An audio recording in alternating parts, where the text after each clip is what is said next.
11 नोव्हेंबरला गुरु हा वक्री होत आहे, त्यामुळे कर्क राशीच्या लोकांसाठी येणारे हे दिवस कसे जाणार आहेत हे मी तुम्हाला सांगणार आहे.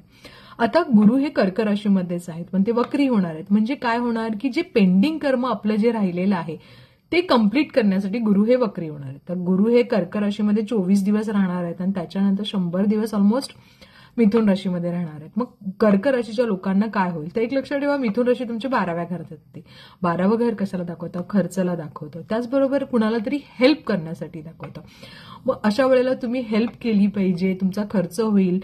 परदेशी कामं म्हणजे आपल्या गावापासून किंवा आपल्या शहरापासून दुसरीकडे जी तुमची परदेशी कामं आहेत किंवा फॉरेनची कामं आहेत त्याच्यामध्ये तुम्हाला नक्की यश मिळेल, चांगल्या गोष्टी होतील. त्याचबरोबर कर्क राशीच्या लोकांसाठी तुमचं जे 24 दिवस आहेत जे सुरुवातीचे ते खूप चांगले असणार आहेत.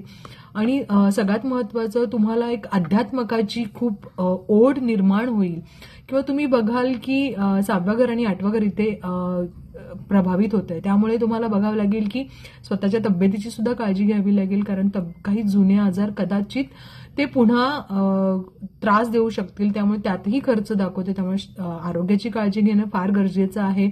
स्वतःवर थोडा नियंत्रण ठेवा जे खर्च आहे त्याच्यावर. तसा आता खर्च चांगल्याच गोष्टीसाठी होणार आहे, पण एक ना भीती निर्माण होईल किंवा सतत काहीतरी विचार तुमच्या मनामध्ये असेल.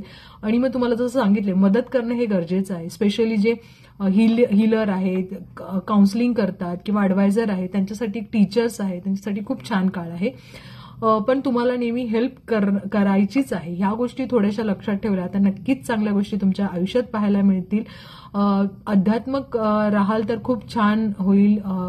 म्हणजे मेडिटेशन करा किंवा ज्या देवाला मानताय त्या देवाची आराधना करा, मंत्र देत आहेत त्याचा जप करा, विष्णू सहस्त्रनाम करा. नक्कीच येणारे दिवस छान जातील. पण जसं मी तुम्हाला सांगितले त्या गोष्टी नक्की करा. Best of luck.